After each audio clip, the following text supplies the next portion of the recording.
Waalaikumsalam. Sekarang kita bersama Pak Wali Kota Payakumbuh, Pak Riza Palevi.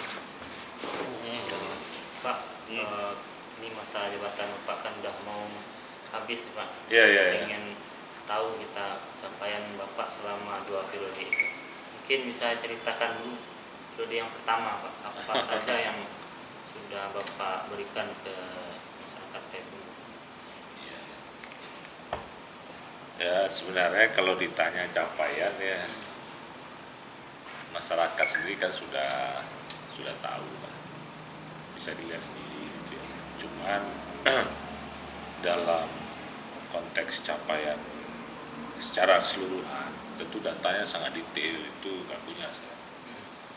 Yang ada adalah bagaimana kita memberikan layanan terbaik kepada masyarakat. Itu. Kalau kita bicara layanan kepada masyarakat, yang paling utama itu sebenarnya 3, ya. Dan itu terangkum dalam bahasa dalam bahasa pemerintahan itu ya, birokrasi itu SPM, standar pelayanan minimal, gitu ya. Standar pelayanan minimal yang paling utama itu ada 3, infrastruktur, kemudian pendidikan dan kesehatan. Nah, ditambah dengan beberapa urusan pelayanan sebagai konsekuensi sebagai pemerintah, gitu ya. Nah, dalam konteks itu termasuk pelayanan dasar perumahan seperti itu ya. Seperti rumah itu kita sudah membedah rumah lebih dari kalau dihitung dari awal tuh lebih dari 4.000 rumah. Nah, Sejak periode pertama? Iya, sudah mendekati 5.000 sebenarnya, sekitar 4.600, 4.700 rumah gitulah. Kita sudah hitung. Namun kami tentu kalau 5 tahun terakhir ini ya sekitar 3.000 lah. Yang lebihnya itu periode sebelumnya gitu. Dan juga beberapa layanan-layanan yang sifatnya kebirokrasian gitu ya. Nah, itu semua standar pelayanan minimum yang itu terakhir kita dari data Kementerian Dalam Negeri ya, kita alhamdulillah terbaik di tingkat Sumatera Barat gitu ya. Itu birokrasi, Pak? Iya, layanan birokrasi. Dan Ombudsman pun menyampaikan demikian juga. Jadi kita bukan mengklaim, tapi orang yang menyampaikan kita gitu. Namun dalam perjalanannya itu kita anggap aja sebagai apresiasi masyarakat ataupun pemerintah pusat pada kita, dan kita terima itu sebagai sebuah rasa syukur ya. Maksudnya kita sudah diberikan penghargaan seperti itu. Nah, untuk mencapai level seperti itulah yang saya kerjakan selama ini. Apakah itu infrastruktur seperti jalan, semua jalan di Payakumbuh ini kita targetkan mulus. Semua jalan, ada beberapa jalan memang nggak saya urus, tapi bukan rusak. Nah, saya biarkan saja itu, karena saya lihat itu jalannya ya hanya bergelombang, tapi kelihatannya itu masih bisa dipakai, ya saya biar aja. Enggak terlalu itu signifikan. Kemudian drainase, kemudian juga sarana-sarana olahraga, sarana-sarana yang selama ini dirindukan masyarakat Payakumbuh. Nah, itu kita urus ya, stadion indoor maupun outdoor, sarana olahraga lain seperti Payakumbuh Bugar, itu kita target paling enggak minimal 2-3 titik lah di Payakumbuh ya, sehingga masyarakat merasakan kehadiran kita gitu. Kemudian sarana-sarana pemerintahan juga untuk melayani masyarakat, mulai dari kantor-kantor kita buat di Padang Kadu 2 supaya semua sarana perkantoran ini bisa memberikan layanan maksimal kepada masyarakat gitu ya, itu kita buat. Dan banyak hal lain yang terkait dengan sarana-sarana yang memang dibutuhkan gitu. Contohnya sekolah, kantor lurah, kantor camat banyak yang kita ganti, kita benahi dan kita bangun, dan juga irigasi, dan juga beberapa tempat yang rawan banjir kita selesaikan, sehingga alhamdulillah hari ini boleh dikatakan sudah jarang, bahkan tidak pernah lagi banjir gitu. Seperti dulu kalau di Lamposi itu di sekitar Parit, Mukoayi kayak gitu ya, Perambahan bagian agak ke belakangnya itu kadang-kadang banjir gitu. Tapi alhamdulillah sekarang sudah baik gitu. Nah ini yang kita lakukan. Kemudian persoalan-persoalan lain kalau terkait dengan terkait dengan pendidikan, ya alhamdulillah kita pernah menjadi terbaik di tingkat provinsi. Memang setelah itu dengan bergantinya Kades Pendidikan itu memang beberapa hal agak menurun gitu ya.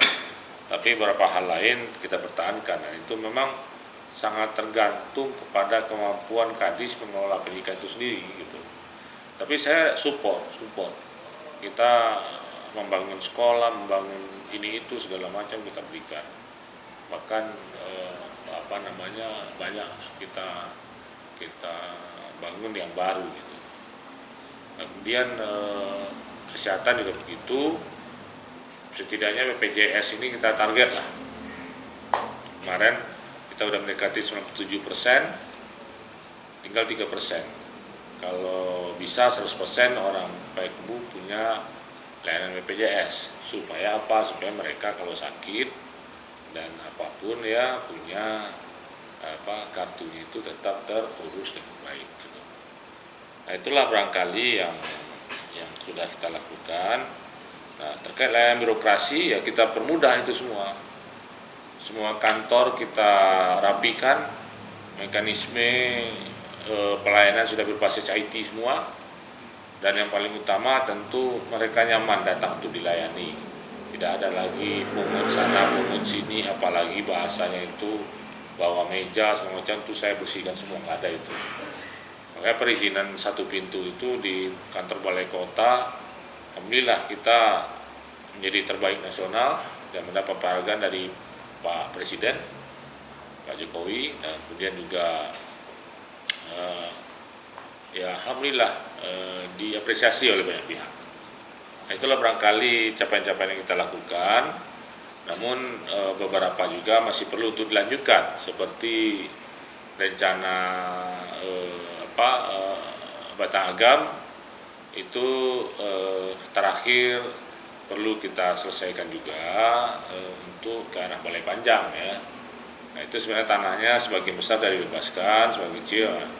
Masjid Raya demikian juga perlu dilanjutkan dengan pembangunan. Tanahnya sudah bebas, perencanaannya pun sudah ada, dan kemudian juga stadion bola dan komplek olahraga sedang kita garap secara bertahap, dan itu sudah sesuai dengan rencana-rencana kita. Memang ada yang membuat kita terlambat beberapa, termasuk juga Masjid Raya terlambat itu karena memang kondisi force majeure, artinya kita dalam kondisi COVID dalam artian kita tahu 2 tahun kita tidak bisa menganggarkan apapun, terjadi refocusing, di mana anggaran-anggaran yang ada itu dialihkan untuk penanganan COVID. Nah, oleh karena itu hal itu juga berdampak kepada tidak bisanya kita membangun yang saat ini menjadi yang tertunda gitu ya. Dan di lain pihak anggaran kita pun juga berkurang. Maksudnya dana DAK dari pusat dana DAU dari pusat pun berkurang. Jadi ketika COVID itu sebenarnya saya anggap agak sedikit terjadi pengurangan anggaran dekonsentrasi ke daerah-daerah. Nah, karena di pusat pun anggaran dialihkan ke COVID sebagian besar. sehingga dengan sendirinya APBD kita jadi mengkerut gitu ya. Anggaplah dahulu kita sebelum COVID itu di angka sekitar 900 miliar lebih kurang plus minus ya. Nah, ketika COVID kita sudah angka lebih kurang plus minus 700 miliar. Tadi pengurangan lebih kurang 200 miliar plus minus ya. Nah, ini perlu kesigapan kita untuk meresponnya, sehingga tentu dengan sendirinya ada beberapa program kami yang tidak bisa diselesaikan. Nah, di antaranya itu Masjid Raya. Harusnya Masjid Raya itu 2022 kita sudah resmikan. Kalau nggak COVID. Yang besar itu apakah dari APBD atau APBN? APBD. Kalau yang besar APBN ada juga. Kalau Sungai Batanghagam itu proyeknya ya itu APBN yang mengerjakan balai. Cuma kita yang mengadvokasi supaya ini bisa proyek ini jalan gitu. Cuman yang di sekitar Batanghagam itu banyak proyek-proyek lain itu APBD, seperti komplek olahraga, kemudian juga ada PDAM di sana kan, WTP Water Treatment Processing, itu ada APBN, ada APBD, macam-macam. Jadi semua ini merupakan cara kita untuk berusaha mencari anggaran dari berbagai sisi gitu. Terakhir alhamdulillah lapangan bola kita sudah selesai, tinggal tribunnya. Nah, tribunnya ini juga sudah insya Allah akan dibantu oleh pemerintah Pemprov untuk membangun tribunnya. Maksudnya begini, ya sebagian dibangun oleh Pemprov, sebagian lagi nanti akan dibangun oleh kita sendiri gitu ya. Jadi berbagi peran lah. Berarti kan tidak hanya mengandalkan APBD ya? Iya, ada dari pusat, dari provinsi, ada dari PBD kota sendiri.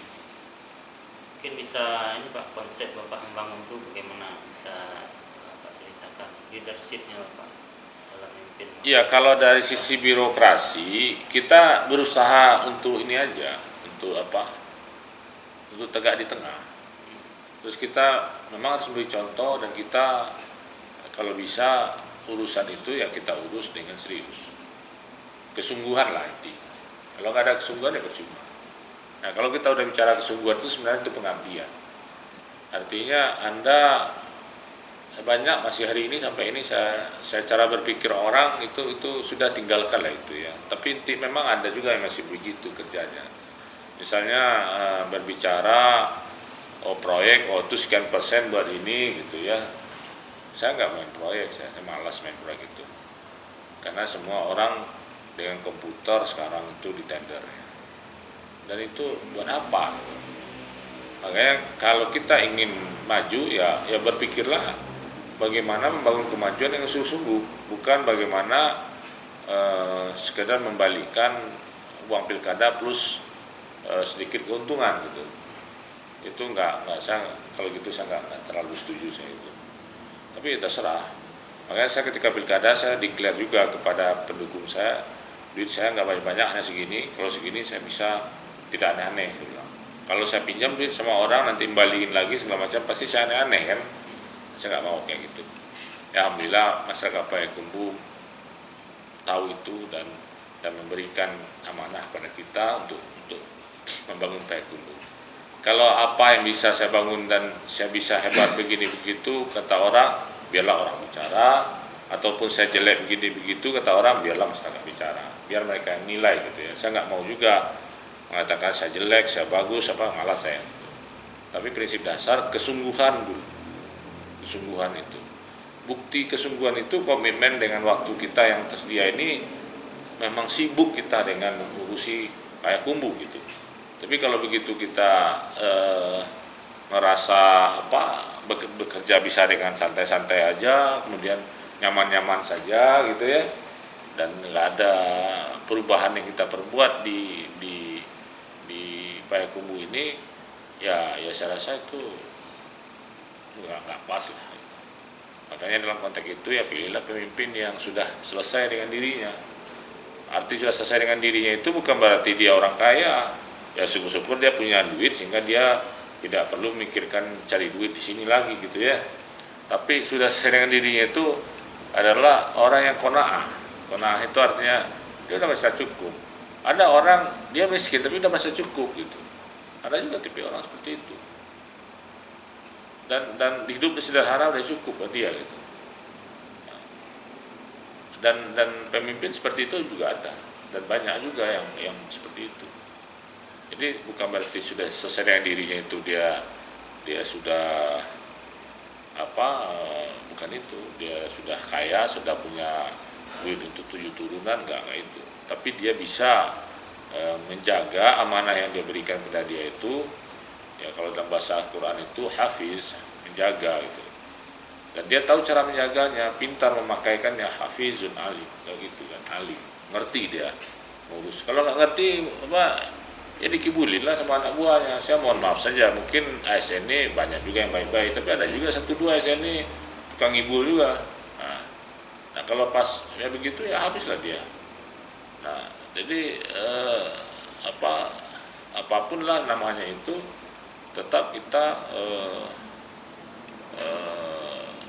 menjaga supaya apa yang menjadi hak rakyat, uang rakyat itu ya sampai ke rakyat semaksimal mungkin gitu. Itu saja. Kalau seandainya kita tidak optimal bekerja, tidak maksimal, tidak dengan sungguh-sungguh, bagaimana uang itu sampai ke rakyat? Misal ada sebuah jalan jelek di sebelah sana, pasti rakyat di situ berharap jalannya bagus. Nggak rakyat di situ aja, rakyat tempat lain juga kalau lewat sana berharap jalan bagus itu. Sebab itu adalah harapan banyak orang. Dan itu dipasakkan ke punggung kita gitu. Dibebankan ke punggung kita. Kemudian kita happy aja tapi tidak ada perbaikan ya. Apa kita nggak ada perasaan apa gitu kan? Nah itu pemimpin begitu. Sensitivitas sampai ke sana itu dia harus tahu gitu.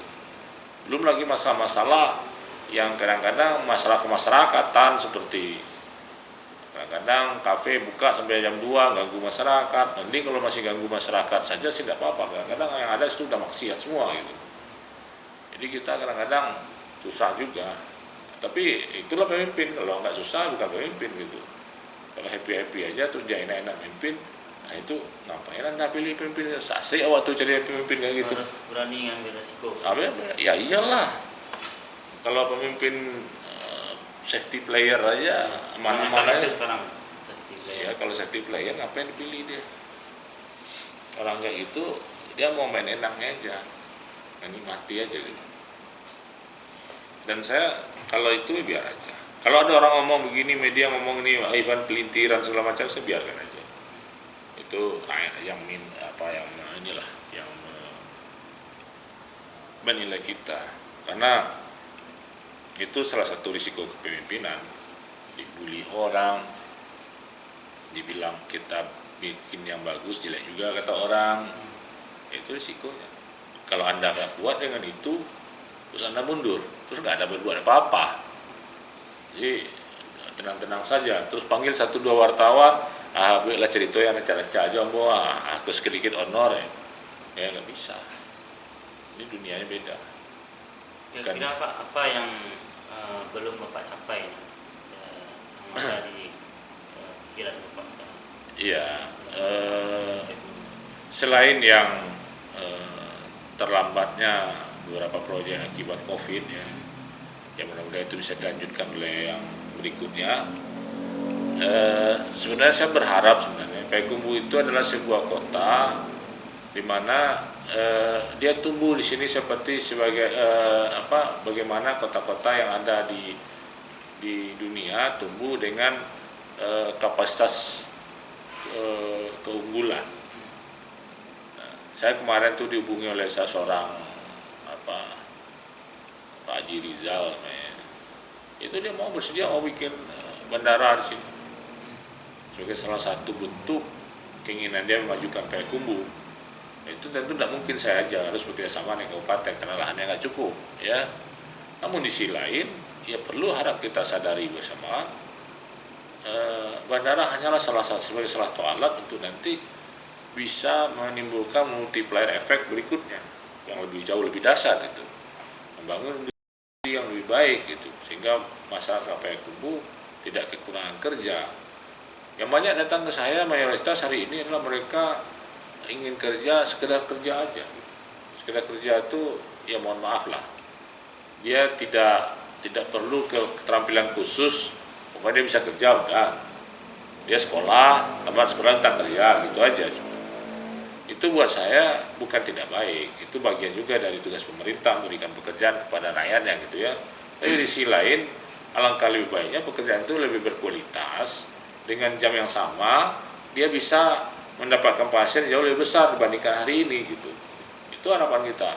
Misalnya Anda bekerja di pagi sampai sore, anggaplah ini itu kerjanya gitu. Mungkin suatu hari waktu sekarang baru dapat 5-6 juta sebulan gitu. Mudah-mudahan nanti 30 juta sebulan atau berapa gitu ya. Dan itu kan lebih mensejahterakan masyarakat. Kalau masyarakat duitnya udah banyak, dia pasti yang jualan juga di sini bertambah banyak. Yang produk-produk yang bagus juga bertambah banyak. Even mungkin sekelas produk-produk yang berkualitas yang ada di Jakarta pun mau buka outlet di sini gitu. Kalau industri pun ada di sini. Nah, industri apa yang kita inginkan kita sesuaikanlah dengan kemampuan kita dan apa arahan yang kita kejar gitu. Yang potensi kita yang ada. Enggak ada penciptaan nilai tambah. Nah, kota dengan penciptaan nilai tambah tinggi inilah yang kita harapkan nanti bisa melahirkan peradaban dan ilmu pengetahuan, dan itu sumber mesin pertumbuhan bagi Indonesia. Nah, pertanyaan kita, bisa nggak Payakumbuh seperti itu? Bisa.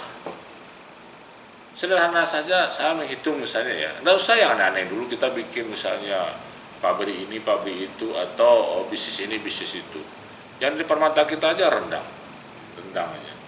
Umpamanya rendang ini bisa mendunia dan seleranya mendunia dan bumbunya semua dari Payakumbuh, gitu ya.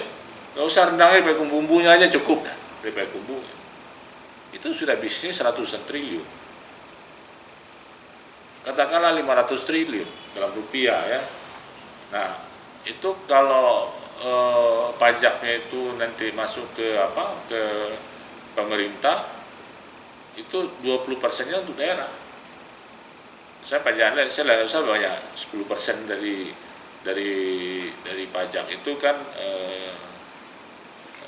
anggapnya 50 triliun gitu kan. 50 triliun itu 20%-nya atau setara dengan 10 triliun itu masuk ke pemerintah daerah. Ya. Itu Sadar dulu, dari 10 triliun masuk ke pemerintah daerah itu 12%, 8% untuk pemerintah provinsi, 12% untuk pemerintah Payakumbuh misalnya begitu ya. Nah, dari 20% itu. Nah, anggap aja 6 triliun masuk Payakumbuh. Sekarang APBD Payakumbuh berapa? 700 miliar. Kalau dibandingkan dengan 6 triliun, sudah luar biasa apa yang bisa dibuat oleh pemerintah daerah ini. Macam-macam bisa dibuat. Tapi faktanya itu, cara membayangkan seperti itu ke masyarakat itu kan sederhana sekali sebenarnya. Tapi bagaimana membangun ke arah sana itu buminya setengah mati. Nah, kita bukan mengatakan rendang adalah segalanya, tapi salah satu potensi yang ada itu rendang itu bisa. Misalnya manggis kita buat minuman segala macam jadi minuman kaleng gitu bisa, atau apalagi Niro jadi minuman kaleng gitu gula aren gitu kan bisa aja dicampur dengan jelly ayaka mungkin itu bisa juga, apapun itu. Bahkan jeruk gunung omeh itu yang terbuang itu kita bisa bikin pektin itu adalah salah satu alat yang digunakan untuk menciptakan gas ini untuk apa gunanya? Gas metan ya untuk memasak, untuk kendaraan. Dari mana gasnya? Dari sampah. Nah, itu sangat besar peluang itu. Ini saya kasih contoh sederhana aja. Dan masih banyak yang lain. Kita mau ambil yang mana? Kenapa kita nggak berbuat seperti ini? Ini membutuhkan kerja besar. Nggak cukup wali kota aja. Kita harus memasukkan swasta ke sini.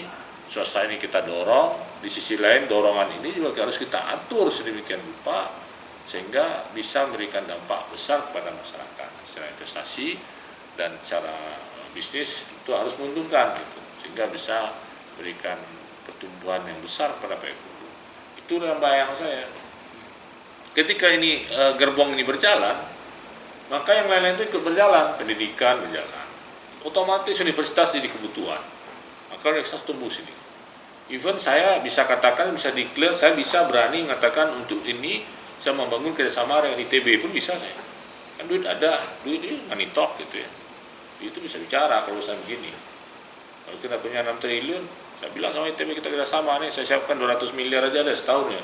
Mana orang dosen ITB-nya bolak-balik sini mau aja kok. Laboratoriumnya kita bangun bangun gitu. Rumah sakit kelas dunia kita bangun. Kemudian juga pendidikan yang berkualitas kita bangun. Ya tentu juga dengan akhlak dan kesantunan segala macam terkait dengan masyarakat kita, spiritnya apanya itu kita bangun semua gitu ya. Hingga tumbuhlah masyarakat modern yang di satu sisi dia masih memegang adat dengan baik, ada sini syarat-syarat bisa kita keluar, satu sisi lain dia bisa memberikan berbagai